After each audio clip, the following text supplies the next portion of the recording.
Some stone buildings have survived for 1,000 years, while modern concrete fails in just decades. This incredible longevity comes from forgotten, weather-resistant masonry techniques that outperform our current construction methods. By the end of this journey, you will understand the precise secrets that give ancient structures their near-permanent durability. How did Roman concrete actually repair its own cracks?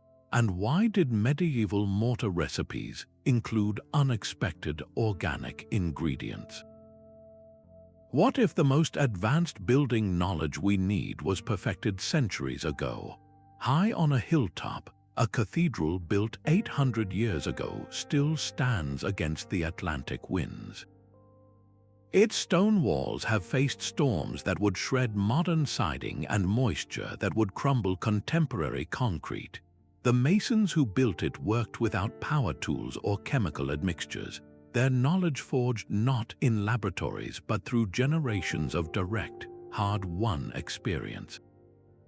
They understood their local stone, the behavior of regional sands and clays, and the precise ways to mix mortars that would breathe with the building, flexing slightly instead of cracking.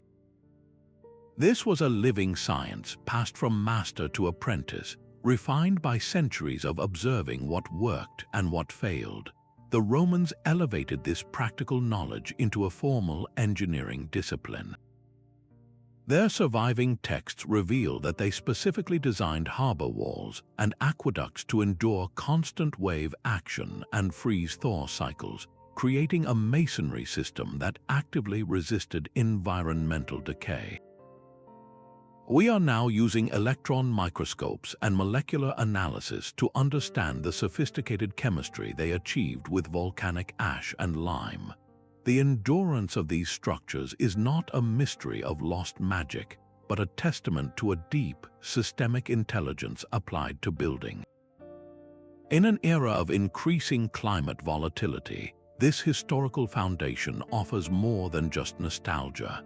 It presents a compelling case for revisiting materials and methods that were, in many ways, designed for permanence. The secret to this longevity lies not in a single magic ingredient, but in a profound understanding of chemical conservation. Picture seawater, the very element that corrodes modern steel and crumbles our concrete, slowly filtering into a 2,000-year-old Roman harbor wall. Instead of causing damage, this seawater initiates a remarkable chain of events. The Romans mixed their concrete with a special volcanic ash called pozzolana. When this ash combines with lime and is then introduced to seawater, a slow, steady chemical reaction begins. It forms rare, fibrous minerals that gradually fill any tiny cracks that appear, a natural repair system built directly into the material. Modern laboratories using powerful electron microscopes have identified these crystals as aluminum tobamorite. This is a material that actually grows stronger and more resilient when exposed to saltwater over centuries. The harbor wall does not just resist the ocean, it evolves with it, becoming more integrated and robust with each passing wave. This stands in stark contrast to modern Portland cement, a material we know deteriorates rapidly in marine environments.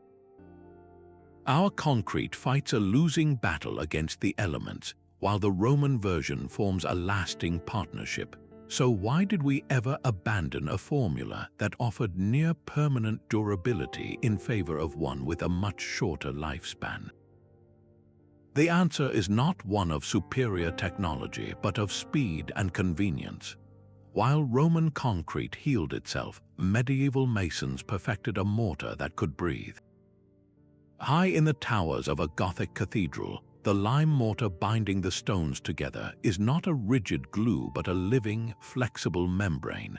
Modern cement traps moisture inside a wall where it freezes, expands, and shatters the material from within. But mortar made 800 years ago possesses a secret network of microscopic pores. These tiny channels allow water vapor to pass through harmlessly, letting the wall exhale during a storm and dry out completely afterward. This single property prevents the destructive cycle of freeze-thaw damage that spells the end for so many contemporary structures. The secret was in the heat of the mix. Medieval masons did not use pre-made bags of powder. They started with quicklime, a highly reactive material created by burning limestone in a kiln. This quicklime was then mixed with sand and water in a process known as hot mixing. The chemical reaction is violent and immediate, releasing a tremendous amount of heat and creating a frothing, bubbling paste. Within this energetic process, the mortar develops its crucial crystalline structure and microscopic pore system. It is a material designed from the beginning for movement and resilience. When a stone building settles or shifts over the centuries, this flexible mortar gives just enough, preventing cracks from forming. It moves with the structure, maintaining its bond while a brittle modern cement joint would simply snap. Across Europe, from rainy English abbeys to wind-battered Scottish castles, these historical buildings stand as a testament to a material that was not just strong but also intelligent. Its longevity directly challenges our most basic assumption that newer construction methods are inherently superior. Sometimes, the most advanced solution is one that has already weathered 1,000 winters. The walls of Hagia Sophia hold a secret not in their stone but in their rhythm. For over 1,500 years, this architectural marvel has withstood the relentless tremors of a volatile seismic zone, not by being rigid but by being brilliantly flexible. Byzantine engineers achieved this with a layered construction technique that seems almost woven together. They built their massive walls in alternating courses of brick and a special lime mortar, creating a composite material that behaves like a single, unified system. The brick layers provide immense compressive strength, bearing the vertical weight of the immense dome, but the true genius lies in the thick mortar joints. These are not merely glue, they are engineered shock absorbers. During an earthquake, the entire structure needs to sway and dissipate energy. A solid, uniform wall would resist this movement, building up internal stress until it cracks and fails. The Byzantine system, however, allows the masonry to flex. The mortar beds compress and shift slightly, distributing the seismic forces evenly throughout the entire wall. This prevents dangerous stress concentrations from forming at any single weak point. You can think of it like a tree bending in a strong wind. A rigid metal pole might snap, but a tree, with its fibrous, layered trunk, sways and absorbs the energy, remaining rooted. Hagia Sophia's walls operate on the same principle. They move as a living, breathing entity. Modern reinforced concrete often struggles with this very challenge. The steel rebar inside can create localized stress points where cracks begin, a flaw that the Byzantine method was designed to avoid from the outset. Their approach offers a profound lesson for building in earthquake-prone regions today. It demonstrates that true resilience does not always come from resisting force with greater strength, but from designing a structure that can gracefully accept and redistribute that force. This ancient innovation moves us beyond mere material science and into the realm of architectural harmony. While the Byzantine Empire built flexible walls, on the other side of the world Japanese castle builders engineered foundations that danced with the earth. Their massive stone bases were assembled without any mortar at all. Each giant block was carefully shaped to interlock with its neighbors, held in place solely by gravity and friction. During an earthquake, this entire lattice of stone was designed to shift and settle, absorbing the violent energy of the tremor instead of resisting it. When the shaking stopped, gravity would simply pull the stones back into their original, stable positions. This stands in direct opposition to the modern principle of a monolithic, rigid foundation locked in concrete. Our current methods often create a single, brittle point of failure, whereas the Japanese system distributes stress across the entire structure, allowing it to move as a unified, flexible whole. This philosophy extended upward into the castle walls themselves. The lower sections were often built with a pronounced inward slope, a feature called musha gishi. While originally designed to make scaling the walls difficult for attackers, this sloping shape created a broad, pyramidal form that is inherently stable against lateral forces. It is the same reason a pyramid can stand for millennia. The entire structure was a masterclass in dynamic equilibrium, using its own weight and clever geometry to achieve a state of resilient balance. This was not about building something unbreakable, but about creating a structure that could endure by harmonizing with the forces of nature. It asks a fundamental question of our own construction practices. Are we trying to defeat the natural world with brute strength, or can we learn to build with its rhythms, creating architecture that is not just strong but truly wise? The precision of Inca stonemasons defies modern explanation. At sites like Machu Picchu, they constructed walls from massive, irregularly shaped stones that fit together with microscopic accuracy. You cannot slide a single piece of paper between the joints. This was not merely for aesthetic appeal, it was a profound engineering solution to a volatile landscape. Each stone was painstakingly shaped to interlock with its neighbors in 3 dimensions, creating a vast, interconnected puzzle.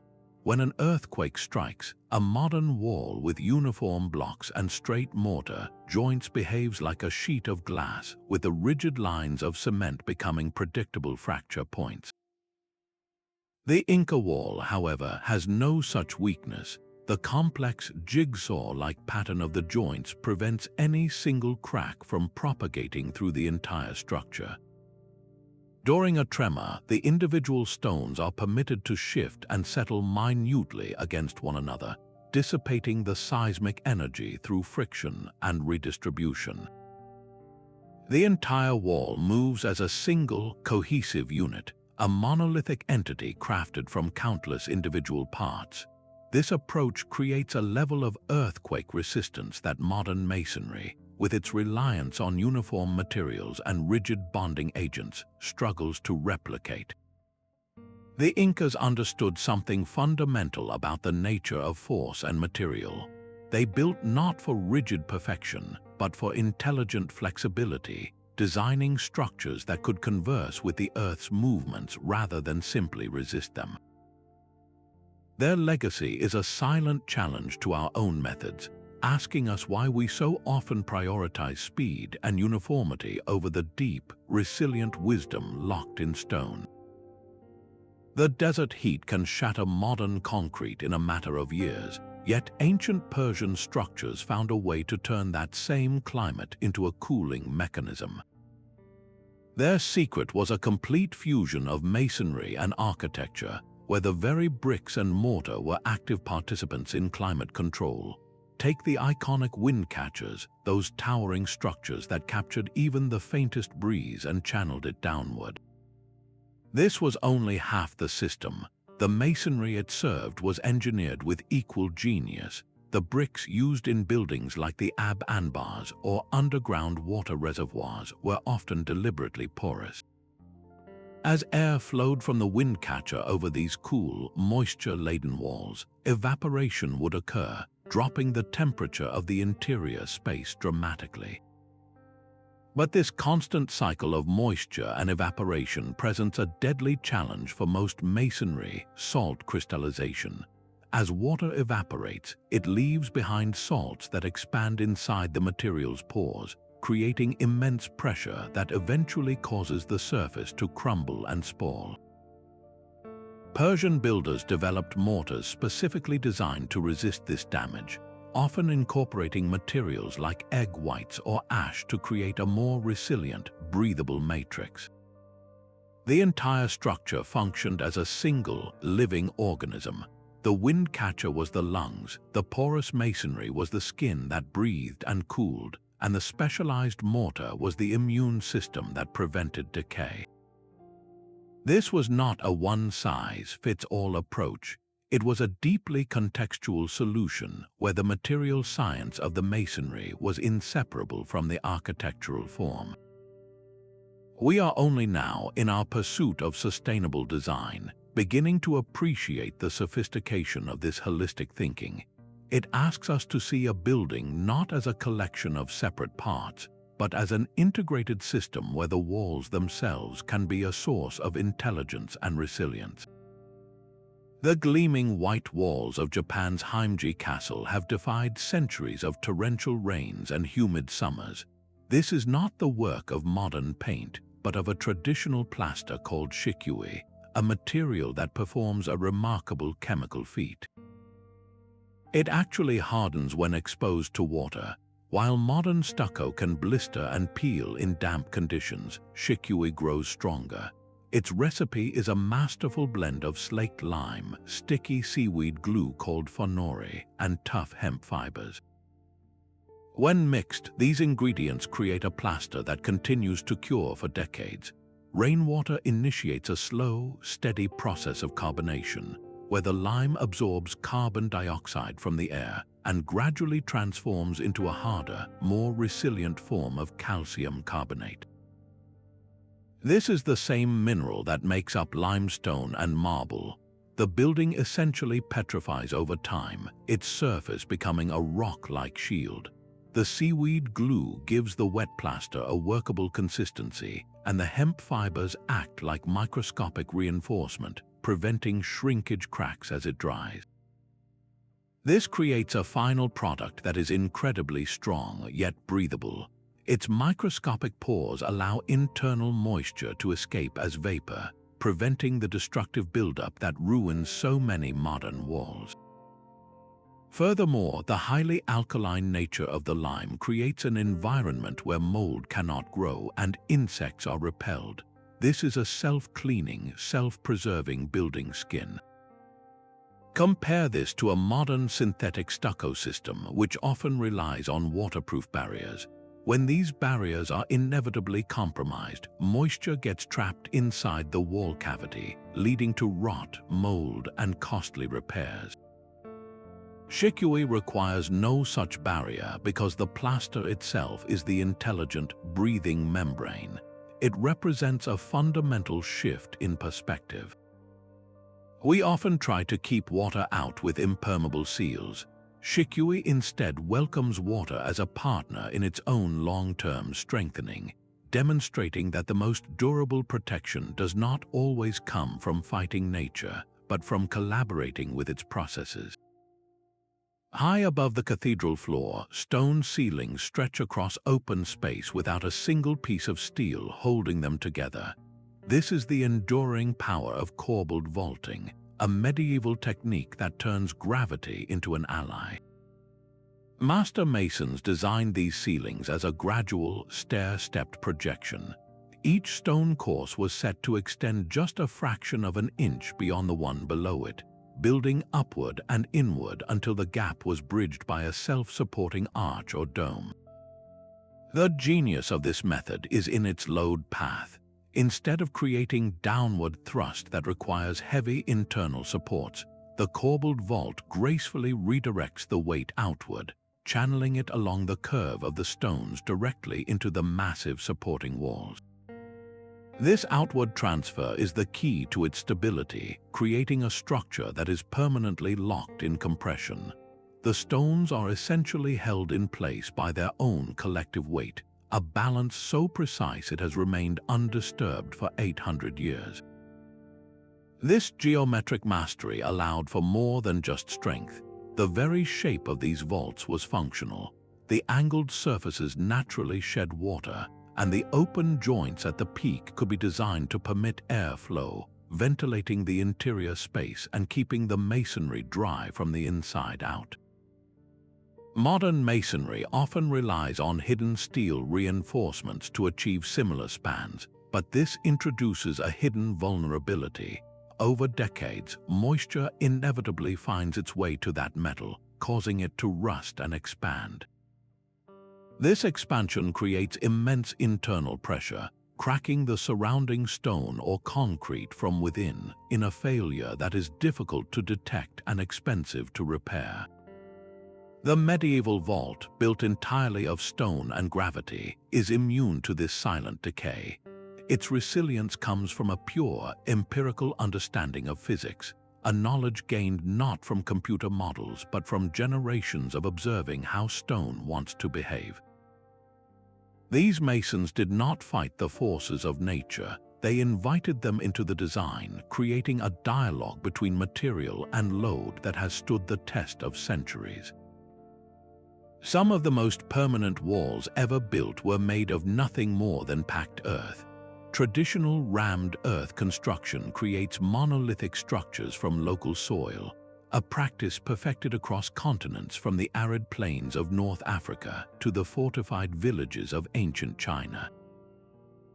Builders would mix the earth with natural stabilizers like animal blood, plant resins, or a small amount of lime, then compact it layer by layer within wooden forms. The result was not a weak, temporary wall, but a dense, stone-like mass that has endured for 1,000 years. The magic unfolds over time through a slow chemical conversation with the atmosphere.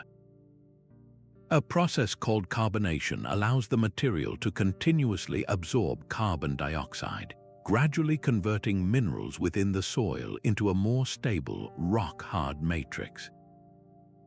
This means a rammed earth wall does not reach its maximum strength and then decline like modern concrete. It actually grows harder and more resilient with each passing decade, gaining strength from the very air we breathe. These walls become master regulators of the interior environment.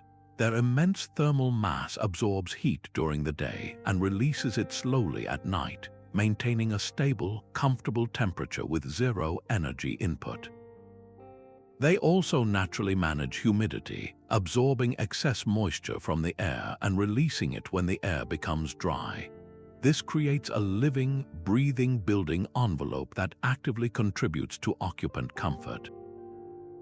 When designed with thoughtful details like wide roof overhangs to protect from driving rain and a solid stone foundation to lift it clear of ground moisture, a rammed earth wall becomes nearly impervious to the elements. It is naturally fireproof, resistant to pests, and stands as a testament to a building philosophy that works in partnership with local conditions. In our current era, where the environmental cost of construction is a critical concern, these ancient techniques offer a powerful model.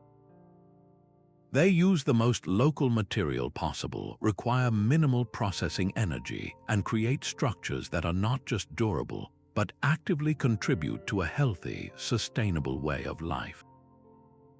This approach asks us to reconsider our very definition of strength, suggesting that true resilience might be found not in complex industrial materials, but in the intelligent, patient use of the earth beneath our feet.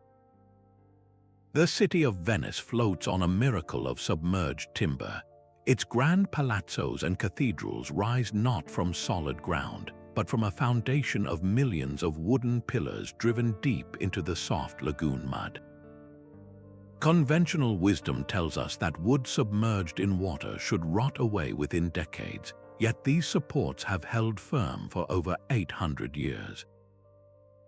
The secret lies in the unique environment the Venetian builders engineered. They selected alderwood, a timber known for its resilience, and drove thousands of these sharpened piles through the unstable silt until they hit a dense, compact layer of clay far below. This created a submerged forest, a rigid grid supporting the entire city. Once buried deep in the mud and sealed from circulating oxygen, the wood could not rot.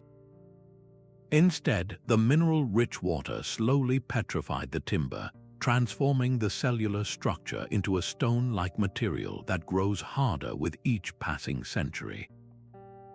This petrified forest became a permanent, stable platform upon which to build a marble empire. The ingenuity did not stop at the foundation. Knowing that their man-made island would inevitably settle over time, the masons designed the masonry above with brilliant flexibility. They used lightweight bricks and stones for the upper structures and incorporated joints that could absorb tiny shifts and movements. This allowed the entire building to settle as a single, cohesive unit without developing the catastrophic cracks that plague modern rigid structures.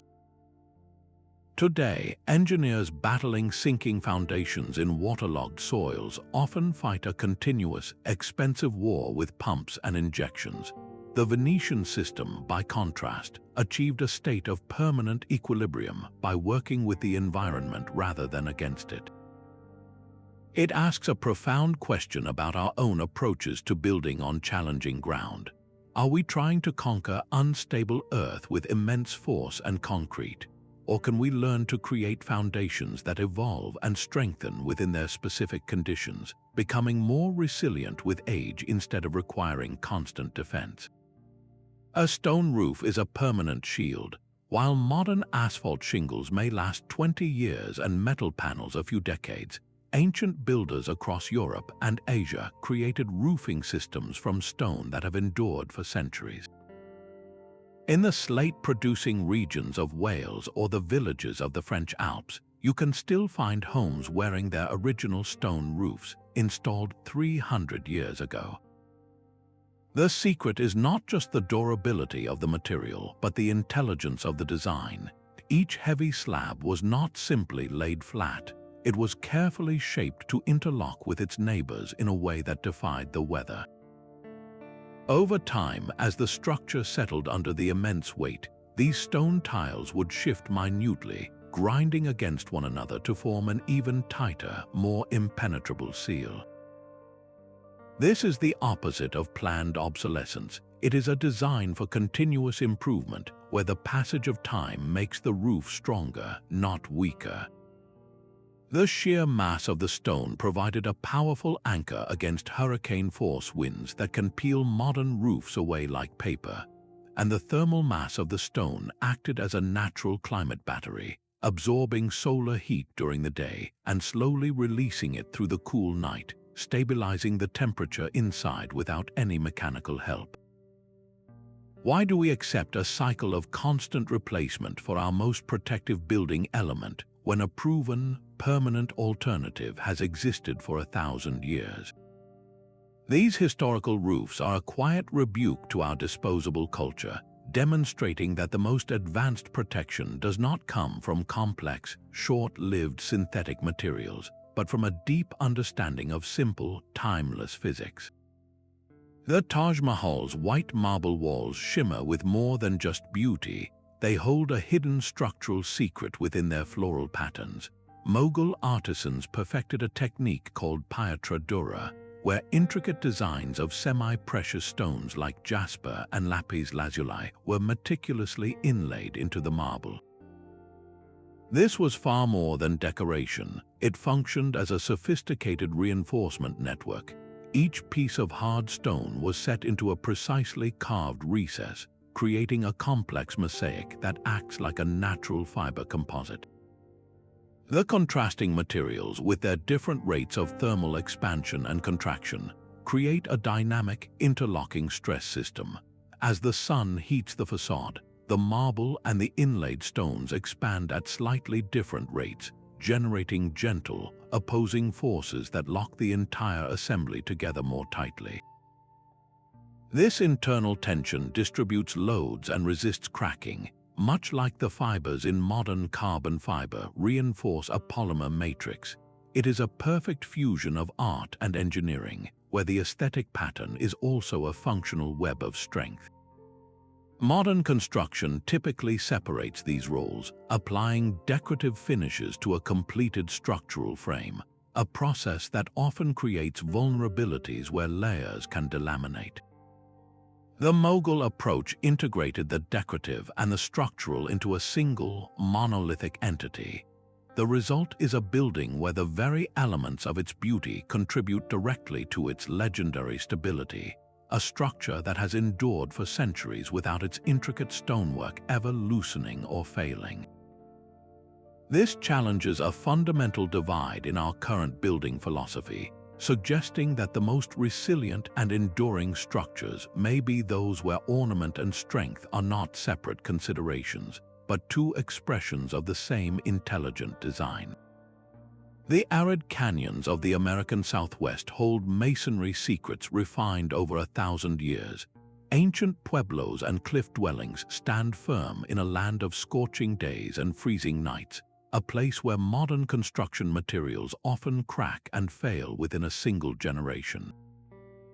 Their resilience is locked within the very mortar binding the stones, a carefully crafted earthen blend that remains pliable and strong.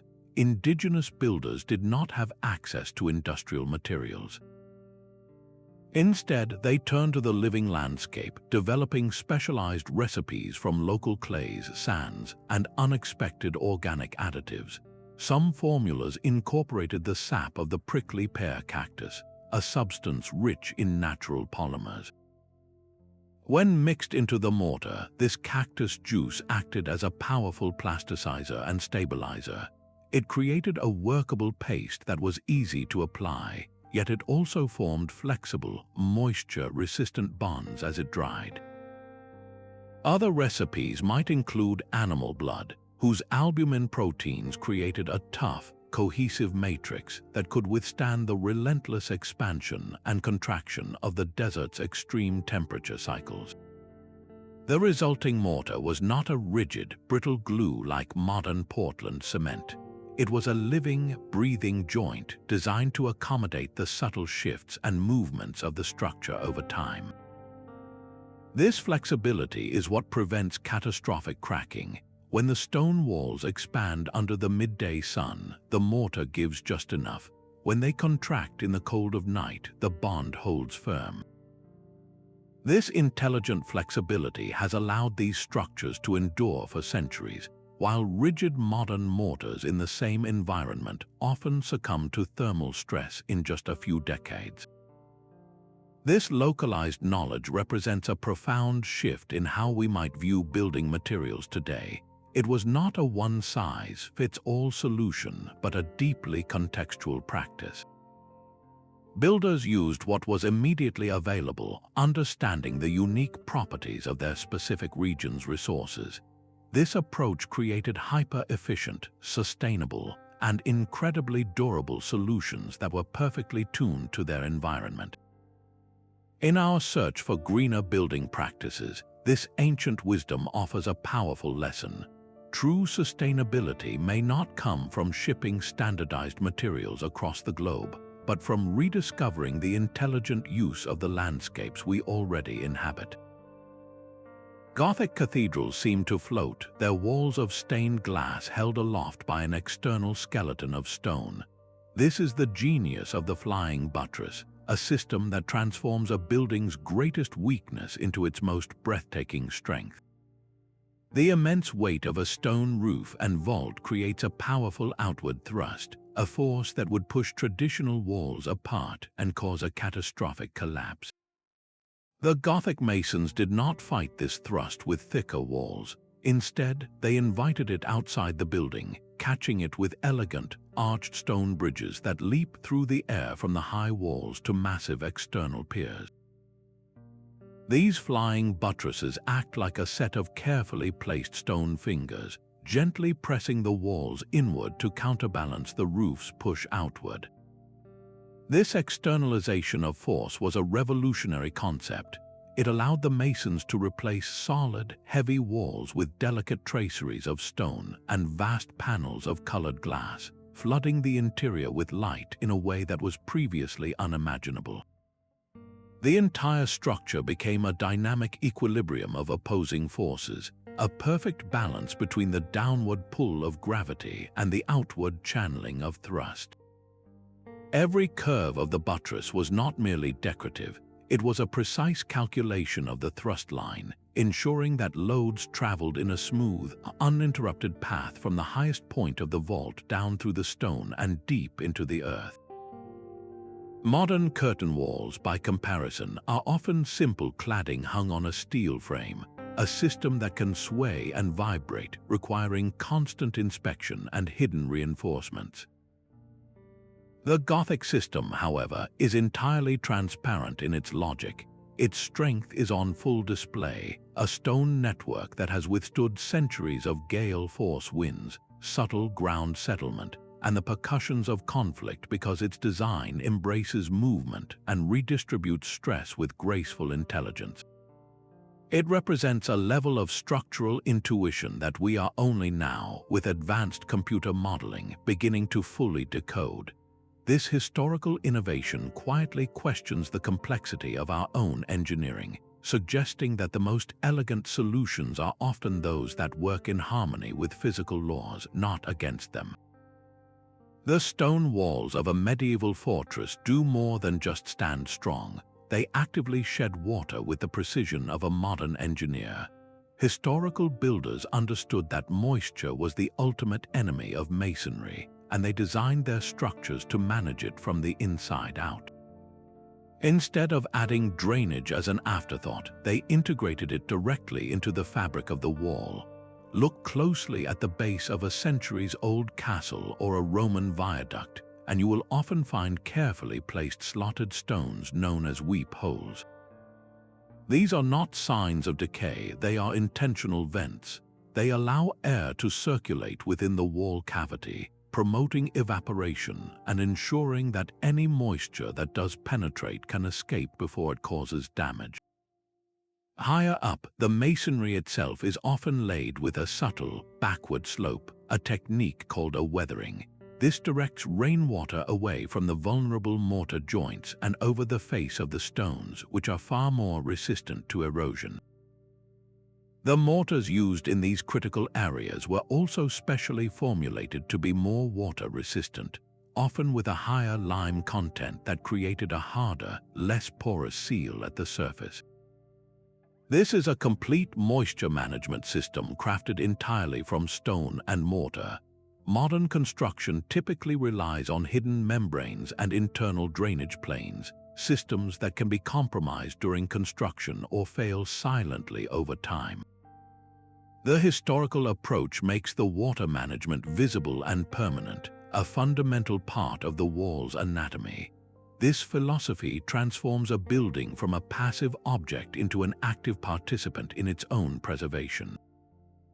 It asks why we so often design barriers to keep water out, instead of designing structures that intelligently guide water through and away.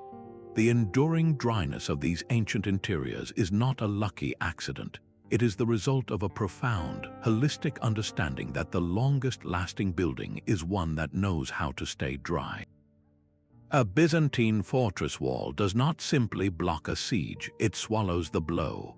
While a solid, uniform wall of modern concrete might transfer the full force of an impact directly through its structure, leading to catastrophic shattering, Byzantine engineers designed their defenses to dissipate energy. They built massive double walls, two separate stone faces with a thick core of loose rubble and mortar packed between them. When a heavy projectile struck the outer layer, that stone facing could flex and deform locally, compressing the rubble core behind it. This granular interior acted like a vast energy sink, absorbing and scattering the shockwave through countless shifting fragments and friction points. The inner stone wall remained largely undisturbed, maintaining the structural integrity of the entire defense.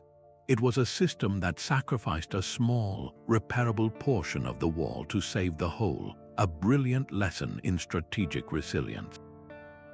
This layered approach created a structure with a kind of mechanical intelligence. The outer wall took the initial impact, the core absorbed the energy, and the inner wall provided the final, unyielding line of support. They worked independently yet in perfect cooperation. Modern monolithic walls, for all their compressive strength, lack this capacity for controlled, localized failure. They tend to fail all at once. Today, the principles behind these ancient fortifications are being carefully studied for applications in modern blast-resistant and seismic design. Engineers are rediscovering that the ability to absorb and redistribute force is often more important than raw, rigid strength.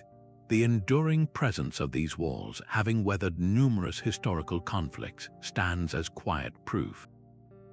Their survival was not an accident, but the direct result of a profound understanding that true protection is not about building an impenetrable shell, but about designing a system that can gracefully endure the inevitable strike.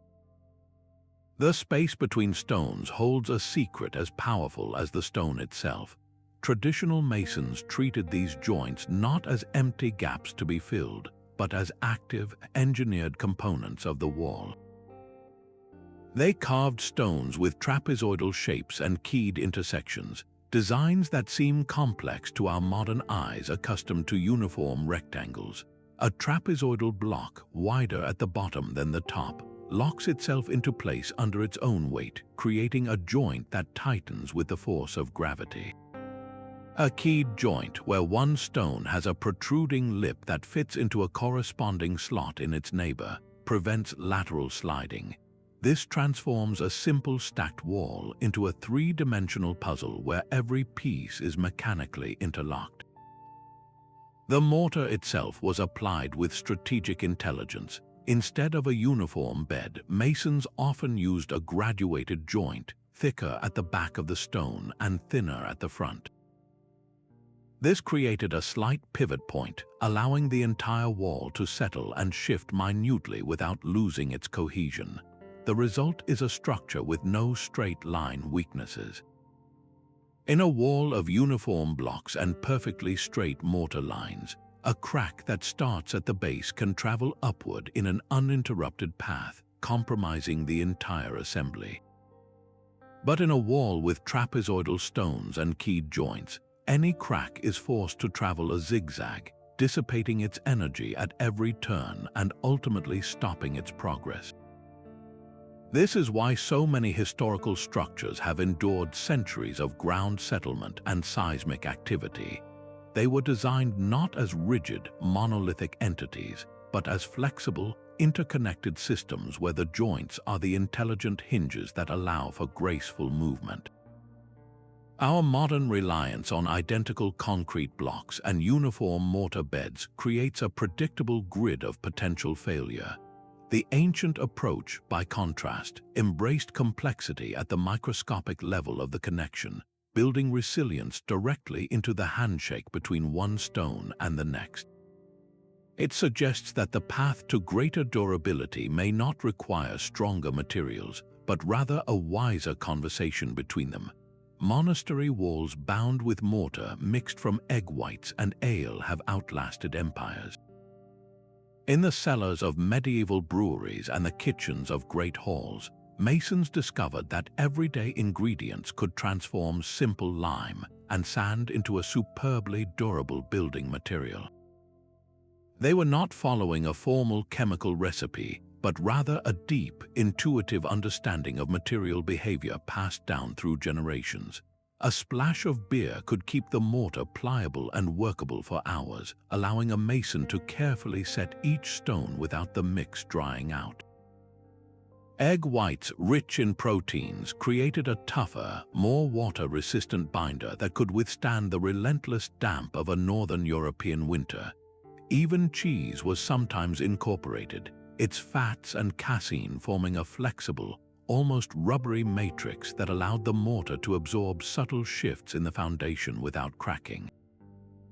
These were not random experiments, they were highly contextual solutions. A builder near the coast might use fish oil to repel salt spray, while an alpine mason used tree resins to resist freeze-thaw cycles. Each additive was a direct response to the local environment, creating a hyper-specific mortar perfectly tuned to its conditions. Modern laboratory analysis has uncovered the lasting genius in these recipes. The proteins in egg whites, for instance, undergo a slow process with the lime, creating crystalline structures that continue to strengthen the bond over decades, not unlike the self-healing process in Roman concrete. Our contemporary chemical additives, while powerful, often have a fixed lifespan. They can break down under ultraviolet light or leach out over time, leaving the mortar brittle. The historical organic additives, by contrast, became an integral part of the mortar's chemical fabric, participating in a slow, steady conversation with the environment that enhanced longevity. This empirical material science represents a vast, untapped library of sustainable building knowledge. It challenges our core assumption that a synthetic, laboratory-made solution is inherently better than one derived from nature and refined by centuries of real-world performance. The enduring bond in these ancient walls asks us a simple, profound question. In our pursuit of advanced chemistry, did we overlook the sophisticated intelligence already present in the pantry? Every stone carries a memory of the earth it came from. Ancient builders listened to these memories, treating each block not as an anonymous unit, but as a unique individual with inherent strengths and weaknesses. A master mason would walk through a quarry, reading the stone like a book. They could identify subtle variations in density, grain, and porosity simply by the sound of a hammer tap or the feel of its surface. This was not guesswork, it was a refined science of material intuition. A stone with a coarse, open grain might be perfect for a low, damp foundation where its ability to wick and release moisture would be an asset. That same stone, placed high on a windward wall, would quickly deteriorate from frost and driving rain, so the mason would select a finer-grained, denser stone for that exposed position. Even the orientation of the stone in the wall was a deliberate decision. Most sedimentary stones have natural bedding planes, lines of weakness formed during their geological creation. A modern builder might set a block with these planes running vertically, but a historical mason knew this would allow water to penetrate deep into the stone, leading to spalling and fracture. Instead, they would orient the bedding planes horizontally, parallel to the ground. This way, any moisture that entered would travel along the plane and evaporate from the surface, preventing destructive internal pressure. The most critical stones, the lintels over windows and the corners of buildings, received the most careful scrutiny. These were often cut from the heart of the quarry, where the stone was most compact and uniform, and were laid so their strongest axis aligned with the primary load. This meticulous curation created a building that was, in essence, a topographic map of its own environmental challenges. Each stone was placed exactly where its natural properties would be most effective, resulting in a structure perfectly adapted to its specific site. We have traded this deep material literacy for the convenience of standardization. Our modern concrete blocks are identical by design, their uniformity making them interchangeable and easy to install. But this very sameness creates a critical vulnerability. When every block has the same weakness, the entire wall fails in the same predictable way. The ancient system, by embracing the unique character of each stone, created a heterogeneous defense where one stone's weakness was compensated by its neighbor's strength. This intelligent placement asks us a difficult question about our own methods. In our quest for efficiency, have we sacrificed the nuanced understanding that allows a building to become a true extension of its landscape, a partnership between human intention and the enduring character of the earth?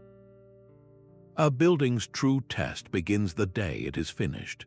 While modern construction often treats maintenance as a reaction to failure, historical masons designed for a cycle of deliberate, strengthening care. They understood that a structure, like a living system, required nourishment to endure the centuries. This philosophy is embodied in the practice of lime washing. Every few decades, caretakers would apply a fresh coat of slaked lime mixed with water to the exterior walls. This was not merely paint. Each application was a therapeutic treatment. The lime wash absorbed carbon dioxide from the air, slowly converting back into a thin, protective layer of limestone that fused with the masonry beneath. It filled microscopic cracks, repelled water, and its bright white color reflected solar heat, reducing the thermal stress on the wall. The building did not just get a new coat of paint, it received a new layer of its own skin, a breathable, self-renewing shield that grew more integrated with each cycle. This same wisdom applied to the vital joints between stones. Historical repointing was an art of compatibility. When mortar began to erode, masons did not gouge it out and replace it with a harder, modern cement. They carefully removed the loose material and repacked the joint with a lime-based mortar that was slightly softer and more porous than the surrounding stones. This ensured that during the next freeze-thaw cycle or ground settlement, any stress would be absorbed by the sacrificial mortar joint, not the irreplaceable stone. The repair acted as a designed weak point, a fuse that protected the entire system. In some regions, wooden structures received regular anointing with linseed oil or tar, treatments that drove out moisture and replenished the wood's natural resins, preventing it from becoming brittle. These were not emergency fixes. They were scheduled, ritualistic acts of preservation that understood material aging not as decay, but as a process to be guided. The modern approach often creates a destructive mismatch. We patch a historic lime mortar wall with rigid Portland cement, trapping moisture and forcing the ancient stones to bear stresses they were never designed to handle. We seal breathable stone with impermeable synthetic coatings, locking destructive moisture inside. The historical methods, by contrast, were about continuity. The maintenance material was always a compatible extension of the original, working in concert to enhance the structure's inherent resilience. This long-term perspective transforms our relationship with the built world. It asks us to see a building not as a static object that inevitably degrades, but as a legacy that we steward, a system we can help grow stronger with each passing generation. The enduring presence of these cared-for structures stands as a quiet challenge to our culture of replacement, suggesting that the most sustainable building is one we learn to nurture, not just use. Every region wrote its own architectural language in stone. Look at the coastal villages of the Scottish Hebrides, where gales carry a constant mist of salt spray. The local masons developed a double-skinned wall system with a rubble-filled cavity, but their true innovation was in the mortar. They incorporated crushed seashells into the lime mix. The shell's coarse, angular particles created a more compact, less porous matrix that actively resisted the penetration of salt-laden moisture, a primary cause of modern concrete's decay.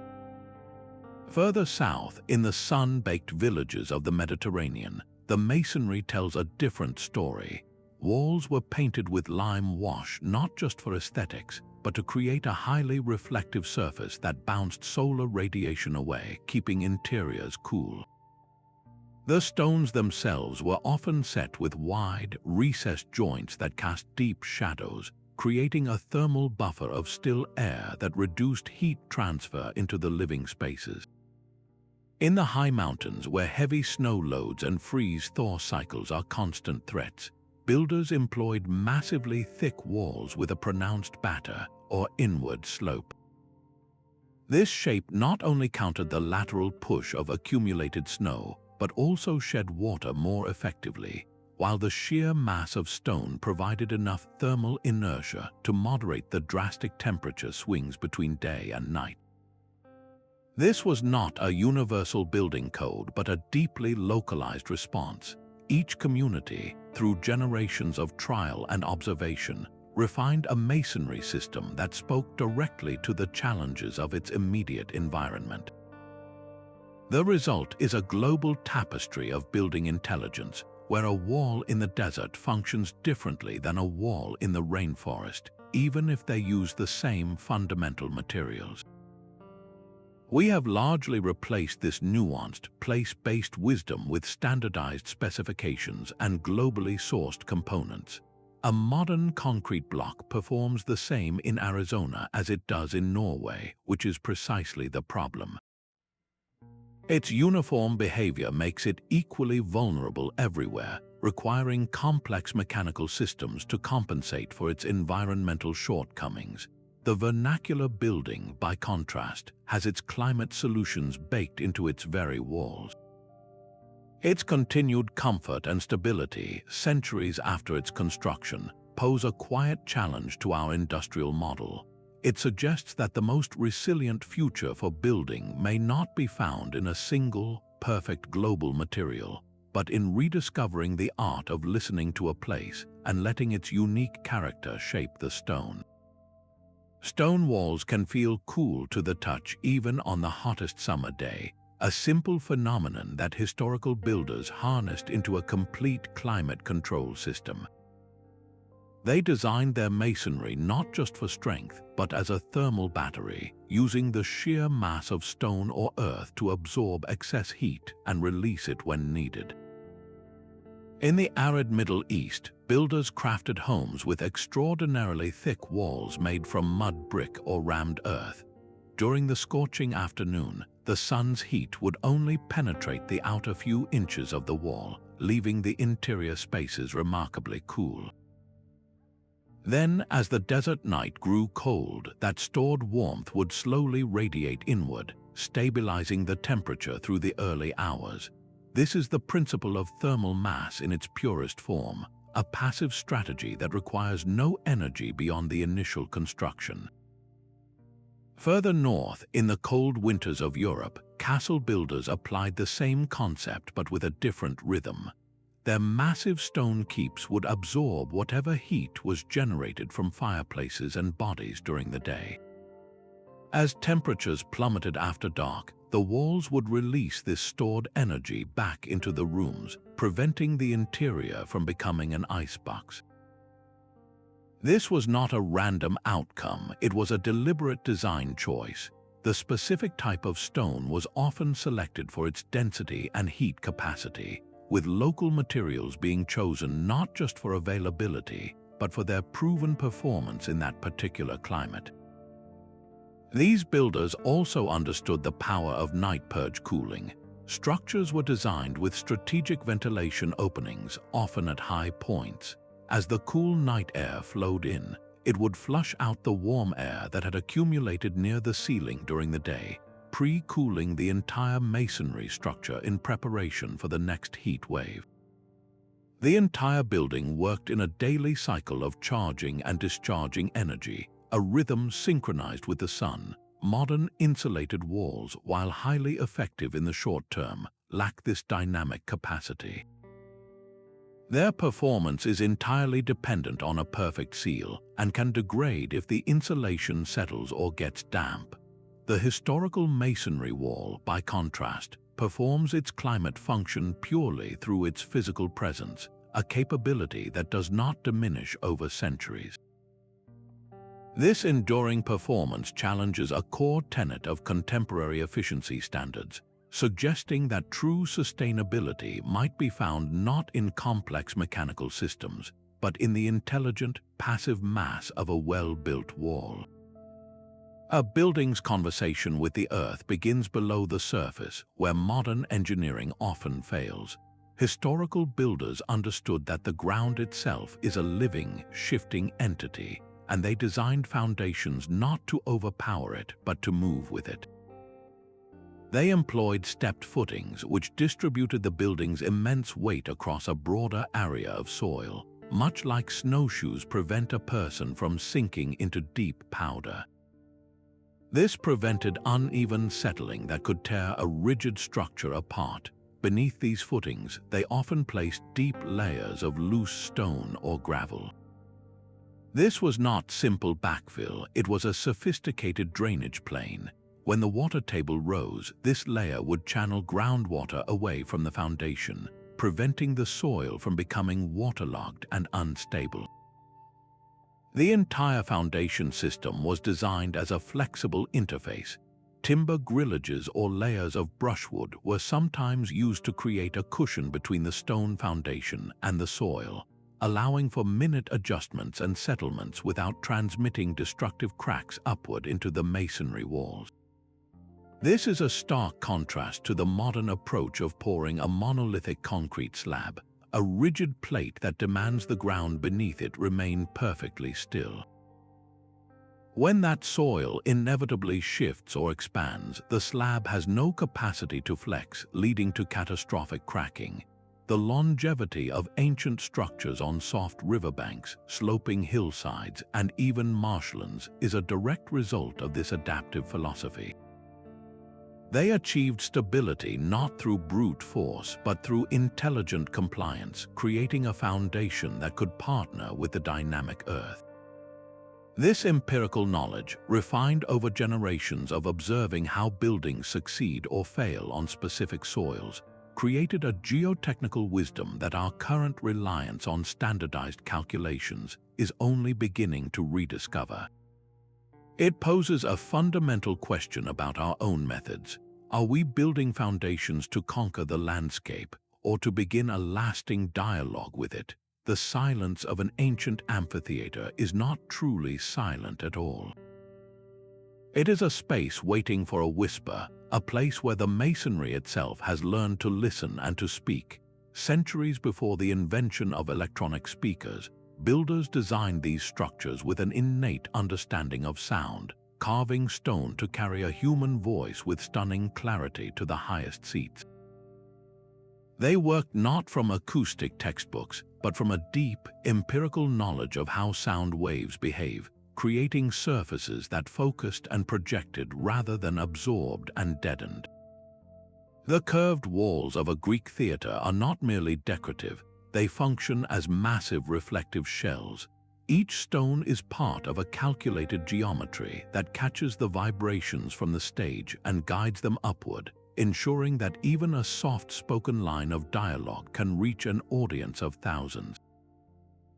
The precise angle of the stone seats, the texture of the surface, even the strategic placement of openings to manage disruptive echoes, all of this was part of an integrated acoustic system built directly into the architecture. Modern performance halls often fight a constant battle with their own design, requiring a labyrinth of hidden speakers, dampening panels, and digital processors to achieve acceptable sound. These are additions, corrections applied to a finished space. In the ancient world, the acoustics were not added, they were grown from the ground up, an inseparable quality of the building's very form. This fundamental integration is why these spaces remain in use today. A musical performance in a 2,000-year-old Roman theater requires no artificial enhancement because the building itself is the instrument. It asks a compelling question of our own architectural priorities. Why do we so often design for the eye first, treating sound as a technical problem to be solved later with complex and fragile equipment? The enduring voice of these stone venues suggests that the most elegant acoustic solution is not a piece of technology we install, but an intelligence we build into the foundation, a resonance that only grows richer with time. A stone wall does not burn. During a fire, it does not release toxic smoke or suddenly lose its strength. This simple truth forms the foundation of a historical safety system built directly into the fabric of ancient cities. When flames swept through urban centers centuries ago, the buildings that remained standing were almost invariably those made of stone, brick, and specialized lime mortars. These masonry assemblies possess an inherent fire resistance that we are only now fully appreciating in an era of increasing wildfire threats. A modern lightweight wall with wood studs and synthetic insulation can be fully involved in minutes, its materials combusting and releasing deadly gases. A historical masonry wall, by contrast, acts as a fire break. Its mass absorbs and dissipates the intense heat, protecting the interior for hours and maintaining its structural integrity long after a contemporary building would have collapsed. This is not a theoretical benefit. The survival of entire historical city cores through devastating urban conflagrations stands as a powerful testament to its real-world performance. The materials themselves are the key. Stone is, of course, non-combustible, but the historical mortar binding it is equally important. Unlike some modern Portland cement, which can explode and spall under rapid, intense heating due to trapped moisture, traditional hot mixed lime mortar is more forgiving. Its microscopic pore structure allows steam to escape without generating destructive internal pressure. This means the wall remains intact, a stable barrier that can contain a fire and prevent its spread. As communities in wildfire-prone regions seek safer building methods, these time-tested masonry systems offer a compelling, proven alternative. They represent a form of passive safety that requires no electricity, no maintenance, and no human intervention to perform its life-preserving function. In our pursuit of ever lighter and faster construction, we created a vulnerability that our ancestors had already engineered out of their cities. Their legacy in stone challenges us to reconsider what we mean by a safe building, suggesting that true protection might be found not in added technology, but in the fundamental, fire-resistant character of the materials we choose to build with from the very beginning. A living wall does more than simply stand. It breathes with the life it supports. Throughout history, master builders intentionally designed their masonry to become a part of the local ecosystem, creating structures that gained strength from their relationship with nature. In the damp climate of the British Isles, for instance, the stone walls of ancient abbeys were often designed with crevices and ledges that encouraged the growth of certain mosses and lichens. Modern engineers might see this as a sign of neglect, but these biological layers served a crucial purpose.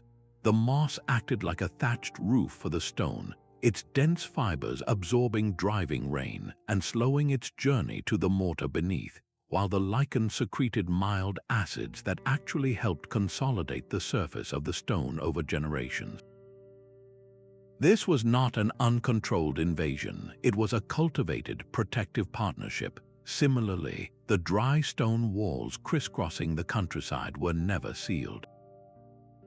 Their intricate lattice of stones provided a safe, temperature-regulated habitat for insects, lizards, and small mammals. This biodiversity was not a threat to the wall's stability, it was a testament to it. The constant, gentle activity of these creatures helped keep the interstitial spaces clear of debris that could otherwise trap moisture and cause frost damage. The wall functioned as a vertical nature reserve, its health and the health of the local ecology becoming one and the same. This philosophy stands in stark contrast to our modern impulse to sterilize our buildings with chemical sealants and impermeable barriers. We fight a constant, losing war against nature, scrubbing away any biological growth as if it were a disease. Yet these historical walls, cloaked in green and bustling with life, have endured for 1,000 years. Their longevity suggests that the most resilient structure is not one that isolates itself from the environment, but one that welcomes certain natural processes as allies. The moss becomes a raincoat, the insect population a maintenance crew, and the entire wall evolves into a living system. This deep, ecological intelligence offers a profound direction for sustainable design today, challenging us to build not just for ourselves, but for the entire web of life that our structures can support and strengthen. A stone pattern can tell a story without a single written word. In cultures around the world, traditional masonry did far more than provide shelter. it wove a community's deepest values directly into the landscape. The specific way stones were laid, the choice of materials from a sacred quarry, and the rituals that accompanied construction, these were not arbitrary decisions. They were a physical language encoding a worldview and ensuring that every time a wall was repaired or a new generation learned the craft, that cultural knowledge was passed forward. A building became a library of collective memory, its very fabric holding lessons about the cosmos, ancestry, and humanity's place within the natural order. This profound connection to meaning transformed maintenance from a chore into an act of stewardship. A community would care for a temple or a longhouse for centuries, not simply because it was sturdy, but because it was sacred. It housed their identity. This emotional investment created a powerful feedback loop of preservation, where cultural significance directly fueled the structure's physical longevity. Modern construction, by contrast, often treats a building as a disposable product with a finite financial value. We build for efficiency and profit, not for the ages, and we are often surprised when the resulting structures lack the resilience of their historical counterparts. The endurance of these culturally anchored buildings suggests that resilience is not solely a material property. It is also a story we tell about a place, a narrative of care that inspires generations to protect what matters. When people see their own history reflected in the stones, they are far more likely to ensure those stones endure. This invites a challenging question for our own time. Can we rediscover ways to build that are not just structurally sound, but also culturally rich? Could the very process of construction become a ritual that strengthens community bonds and embeds a sense of lasting purpose into our walls? The most permanent structures may be those that are loved into eternity, their physical durability inseparable from the timeless human need for meaning and belonging. A historical repair was not a simple patch job, but a profound act of listening to a building's story. When a crack appeared in an ancient wall or mortar began to crumble, traditional masons did not immediately reach for new materials. Their first step was always diagnosis, a careful investigation to understand why the failure occurred. They would examine the pattern of the crack, the condition of the surrounding stone, and the way water flowed over the surface. This was forensic engineering performed with generations of intuition. The goal was to address the root cause, not merely the symptom. If a wall was settling, they might not just repoint the joint, they might also improve the foundation drainage. If a stone was spalling from frost, they would replace it with a denser, more durable stone from the same quarry, ensuring a perfect material match. This philosophy treated the building as a living system that communicated its needs and weaknesses over time. The repairs themselves were acts of compatibility. When repointing a medieval wall, masons would carefully analyze the original mortar's composition, then replicate it almost exactly, often sourcing local sands and slaking their own lime to achieve the same color, texture, and most importantly, the same soft, flexible quality. They understood that inserting a hard, modern cement into a soft, historic wall would force the next failure to occur in the irreplaceable stone, not the sacrificial mortar. This respect for the original system extended to making thoughtful improvements. After observing how a particular corner always collected water, they might subtly reshape the coping stones to shed rain more effectively. Noticing that a specific type of stone eroded faster on the windward side, they might replace it with a more resilient variety, creating a patchwork of strength that learned from past performance. This was evolutionary maintenance, where each repair cycle made the building slightly smarter and better adapted to its environment. We have largely abandoned this patient, diagnostic approach in favor of wholesale replacement. We tear out the old system, discarding a century of performance data embedded in its weathered surfaces. The traditional method offers a different path forward, one where we care for our built environment not by starting over, but by learning from the long conversation between a structure and the world it inhabits.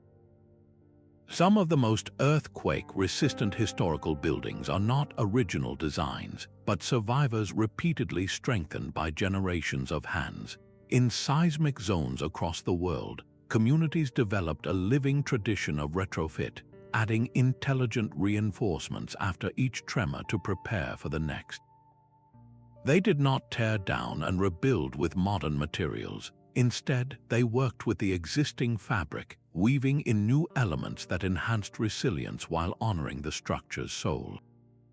A traditional Japanese merchant house, for instance, might incorporate a network of internal timber ties after a minor quake.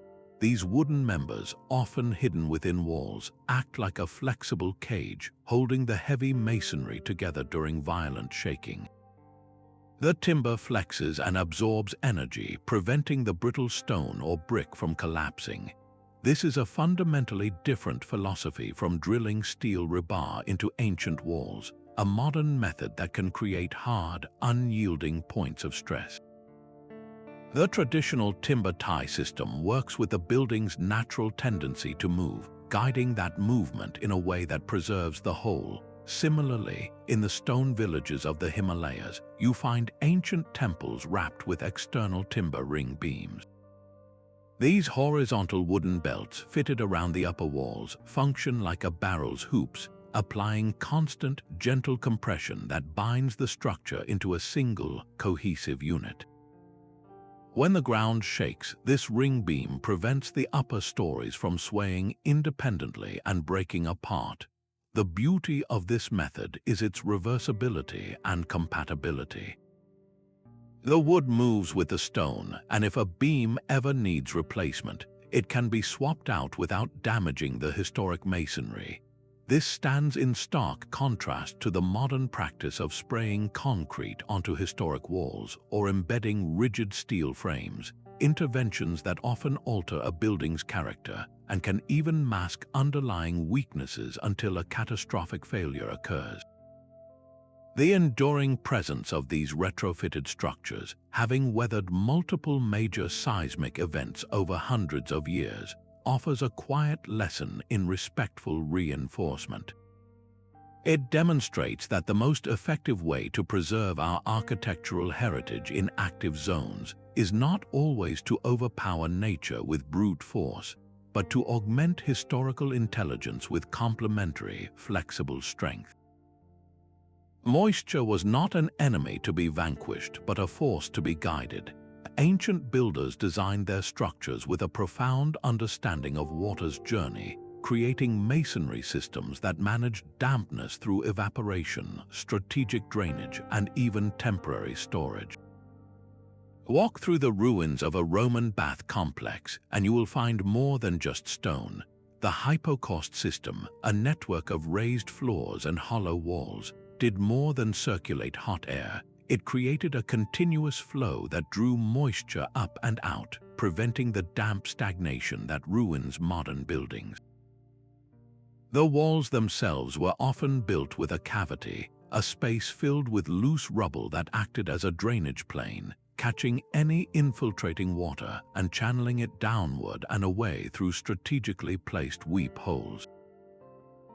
This was a system of sacrificial elements. The outer layer of stone might slowly erode, but the core of the wall remained dry and sound for centuries.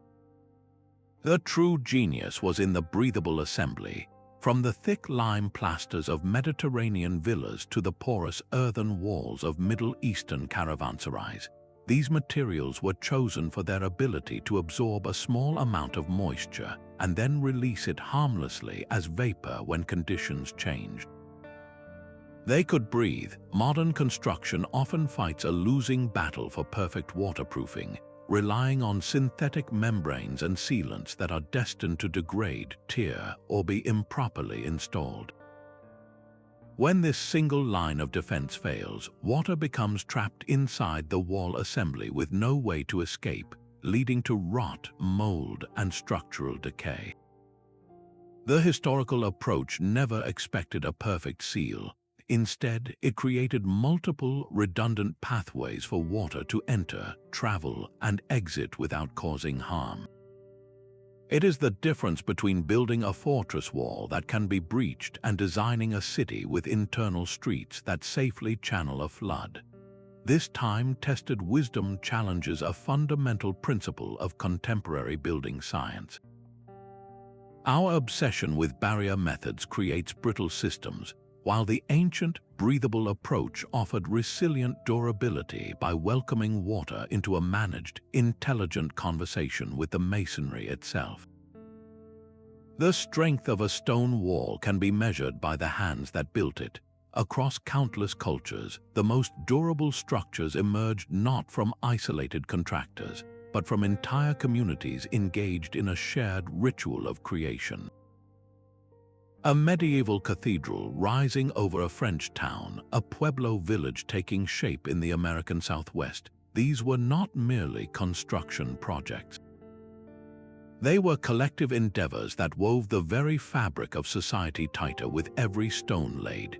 Knowledge was not kept in a manual, but passed from elder to youth on the scaffolding, ensuring that the nuanced understanding of local materials and techniques lived on.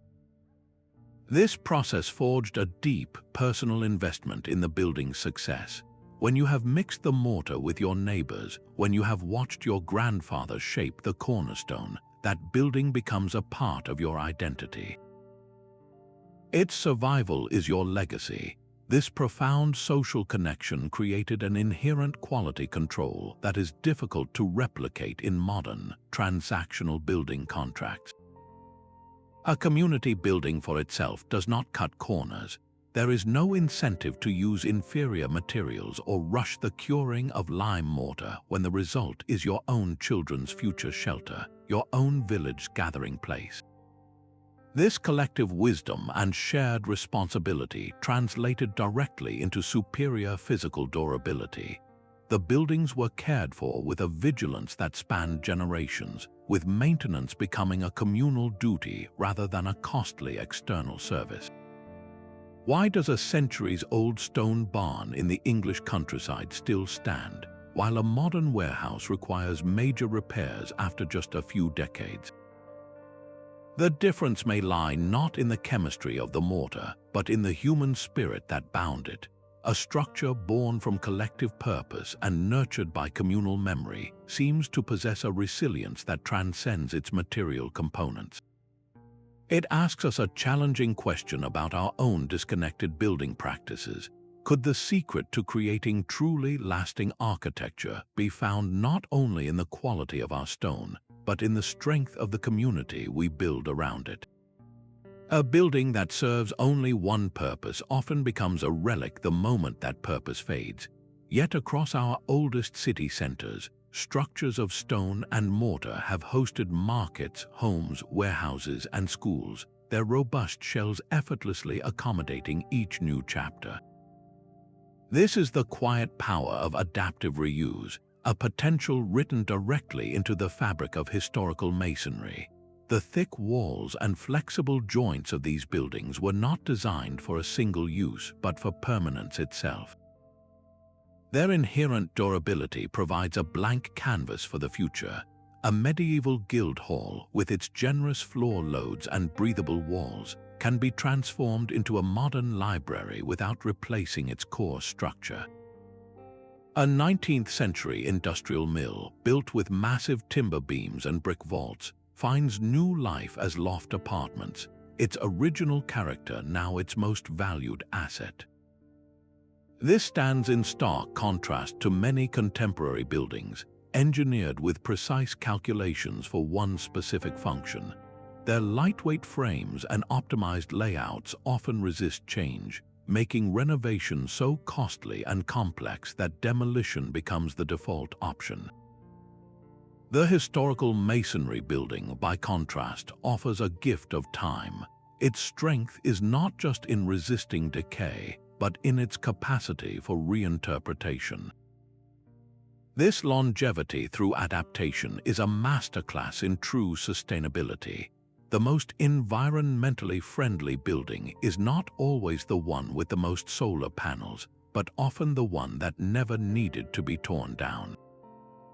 It is the structure that has already absorbed the energy and resources invested in its construction over centuries of continuous use.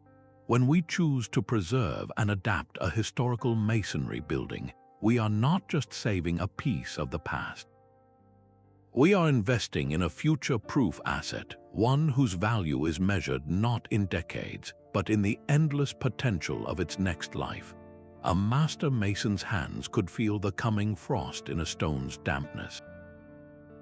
This deep, tactile intelligence was the final ingredient in every durable wall, an irreplaceable layer of human understanding that modern machinery simply cannot replicate.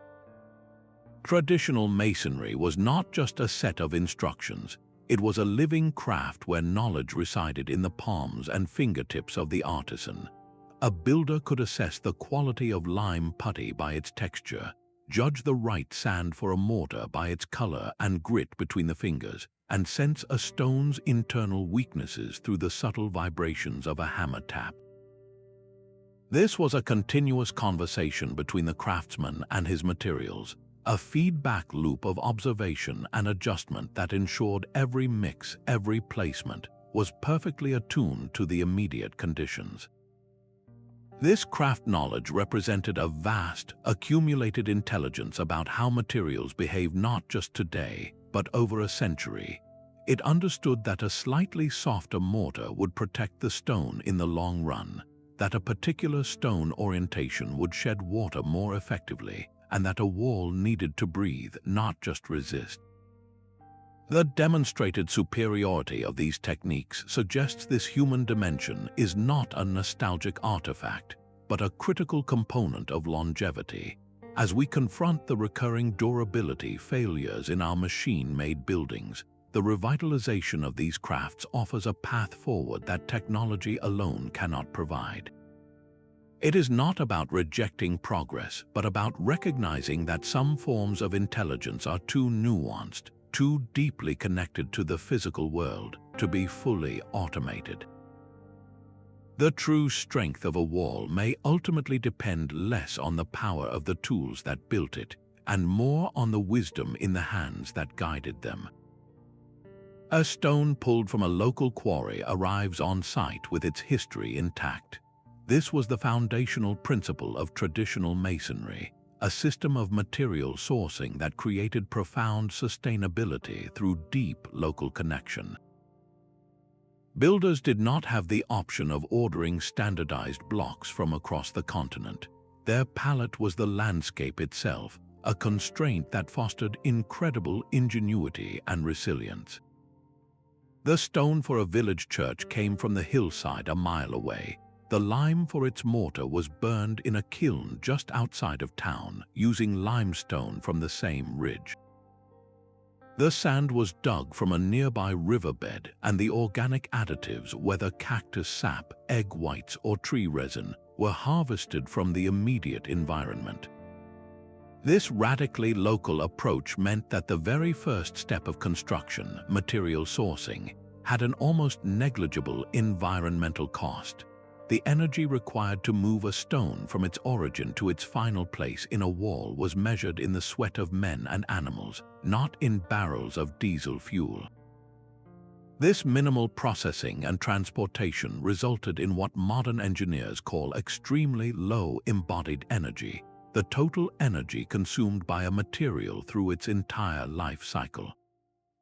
The stunning fact is that these low-energy structures have outlasted countless modern buildings whose creation required immense industrial power.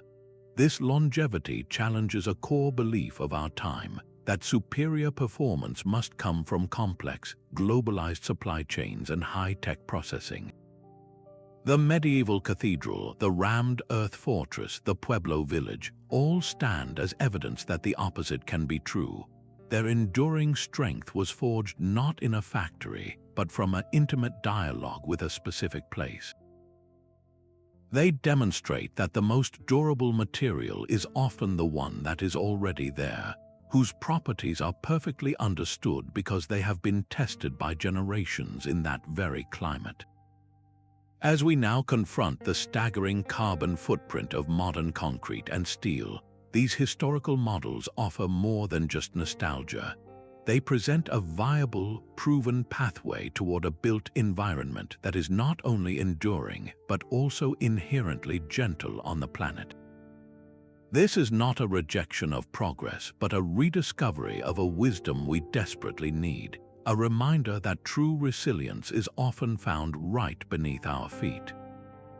Our journey ends not with a single secret, but with a fundamental shift in perspective. These ancient builders achieved legendary durability not through a magic recipe, but by forging a deep, intuitive partnership with their world. They listened to the whispers of local stone and understood the language of regional climate, developing solutions that were perfectly tuned to their specific place. This was not a primitive trial and error. It was a sophisticated science of observation, refined over centuries and passed down through generations of master artisans. The structures they left behind are not merely old. They are active proof of a system that works, their continued stability a quiet challenge to our own assumptions of progress. In an era defined by climate volatility and a pressing need for sustainable practices, these historical methods offer more than just historical curiosity. They provide a vital blueprint for building with resilience and respect for our environment. The ultimate weather-resistant technique may have been a simple, profound choice, the wisdom to build for the endless future rather than the immediate present. The next time you walk past an old stone wall or a centuries-old building, pause for a moment. Look closely at the way the stones are fitted, the texture of the mortar, the way it has settled into the landscape. What lessons in longevity are written there, waiting to be rediscovered? Share what you find in the comments, and if you enjoyed this journey into the enduring wisdom of the past, subscribe for more explorations that connect historical mysteries to our modern